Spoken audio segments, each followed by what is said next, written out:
حاب نقرا لكم النكته والحقيقه ضحكتني انا في القايله. يبدو انه ابو تريكه قالها في البيين. على هيوغو بروس. لا باش نقرا لك انت. وغربي كان تسمع من بعد نعلقوا على كوت ديفوار في 2008 قال كانت اقوى منتخب افريقيا، عندهم دروجبا هداف انجلترا واوروبا وكالو ويايا توري. في الربع النهائي كسبوا غينيا 5 مع الرأفة، يقول هكا بالضبط. دروجبا احتفل احتفال العظمه الشهير على كونتونا نعرف صحيح. ومصر كانت كسبانه انغولا بالعافيه. فكل الاراء والتوقعات كانت كلام اللاعبين اللي بعض بيقولوا انه اللي علينا الدور، خصوصا انه اختفنا منهم افريقيا الماضيه اللي هي 2006. فاكيد عايزين كما يقول بالضبط بوتريكا ياخذوا حقهم منا. قال في ليلتها في الفندق في إقامة اللاعبين الناس كل كانوا يضحكوا شيخين على عصام الحضري. قالوا له الفرصة عندك باش تاكل 4 ولا 5. قال هكا بالضبط. قال كانوا يقولوا له. قال دخلت أنا قلت لهم السلام عليكم. قالوا له ما ترميش السلام لأنه باش تدخل في الحضري، لدرجة أنه يتندروا بالوضع اللي هما باش يتعرضوا له. قال قلت لهم ما يبربش نصليوا ونعملوا تحية المسجد ونحاولوا أنه ربما الروحانيات هذه تساعدنا. قال دخلنا نصليوا على رواحنا أمورنا بريقلة. كملنا الصلاة لقينا جماعة الكوت ديفوار يصلي كيفنا.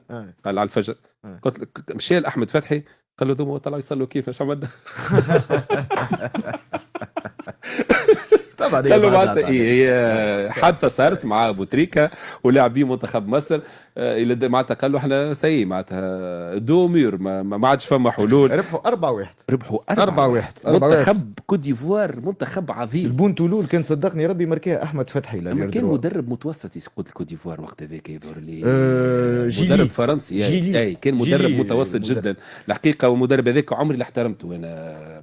هذا راي كرويا تقصد طبعا. لا اكثر من هيك مش نعرفوا. لا بلكش قال تصريحات معناها. لا ما نجمش نعتبره نصنفه من بين صفوه القوم مثلا. لكن هي الكوت ديفوار في كان 2008 حتى للمباراه حتى للنصف النهائي ضد مصر كانت تقوم بدوره تقريبا مثاليه. تفوقت على الكل في دوري المجموعات. في الربع النهائي ضد غينيا خماسيه نظيفه افيك لا مانيير. والاحتفاليه الشهيره نتاع ديدي دروغبا الا إريك كونتونا. ذكر وقتها حتى التحاليل نتاع جل المحللين العرب بعد مباراه غينيا وقتها قالوا منتخب الكوت ديفوار منتخب تقريبا مثالي. مرعب بأتم في الكلمه. معناها مبارياته تقريبا مثاليه لدرجه انه تقريبا ما فيهاش اخطاء. منتخب ممتع مقنع افيكاس قوي. منين دوروا يدوروا كل واحد. حتى للدومي فينال ضد مصر وين انهزموا 4-1 خاطر المنتخب المصري. وهذا نجموا نفسروه راهو علاش المنتخب المصري عنده اسوندون كبير على بلدان جنوب الصحراء وخاصة المنتخبات العريقة سواء غانا نيجيريا كاميرون كوت ديفوار إلى غير ذلك. وفي المقابل المنتخب المصري يلقى مشاكل كبيرة مع منتخبات شمال افريقيا مع منتخبات المغاربة حتى أقل منه مستوى. لا حتى أقل منه مستوى سواء تونس أو الجزائر أو المغرب. يلقى معهم مشاكل كبيرة سواء يفوز أو ينهزم لكن يلقى معهم مشاكل كبيرة. لكن مع منتخبات دول جنوب الصحراء ما عنده حتى مشكل. أول حاجة المنتخب المصري وين نمن في الكورة باللديان والفانيلا كما يقولوا في مصر. روح الفانيلا فوالا. مصر هي اللي أسست كأس أفريقيا. هي والسودان وأثيوبيا هي اللي أسست كأس أفريقيا وهي اللي فازت بأول زوز نسخ.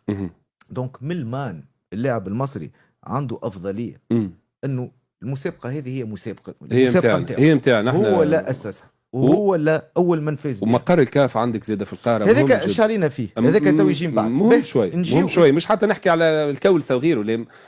الهيبة أي متاع البلد.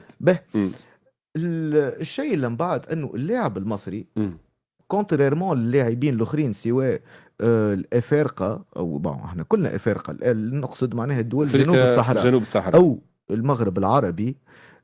قل وندر وين عبر التاريخ وين خرج احترف في البر.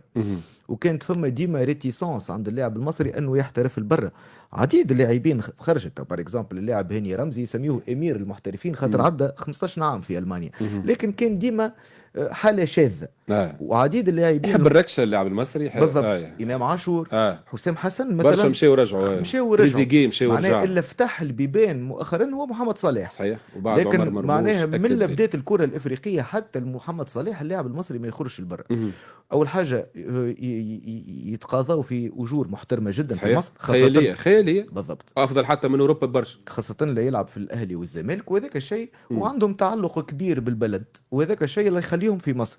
كي هما يقعدوا في مصر مع النوادي نتاعهم كل عام يلعبوا متألقة ويلعبوا في المسابقات الإفريقية في البلدان الإفريقية الكل، ويتفوقوا فيهم بحكم اللي ينتميوا لنادي قوي، ويلعبوا مع نوادي متاع بلدان اللي ملاعبيتها تخرج لبرا. يلعبوا مع نوادي كامرونيه، نجوم الكامرون تلعب لبرا، يلعبوا مع نوادي نيجيريه، نجوم نيجيريا تلعب لبرا، يلعبوا حتى مع نوادي تونسيه او جزائريه او مغربيه اللي نجومهم يلعبوا لبرا. دونك هذاك الشيء اللي عطاهم اسوندون، وفازوا بعديد الالقاب في افريقيا على مدى سنوات، ويعرفوا اكثر من غيرهم القاره الافريقيه طبعا.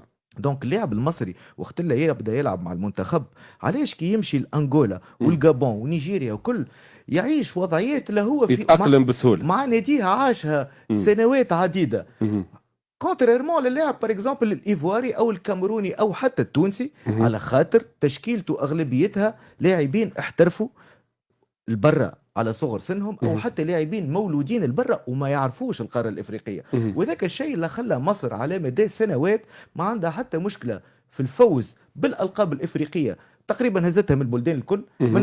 من انغولا روحت بالكان، من غانا روحت بالكان، من بوركينا فاسو روحت بالكان، وقت بالنسبه لنا حاجه من وراء العقل. فهمت؟ صحيح. دونك اللاعب المصري الي ديكومبلكسي من الاجواء الافريقيه، ما تقلقوش بالكل، وعاشها ويعرفها مع ناديه ومع المنتخب. واضح. شو الاذان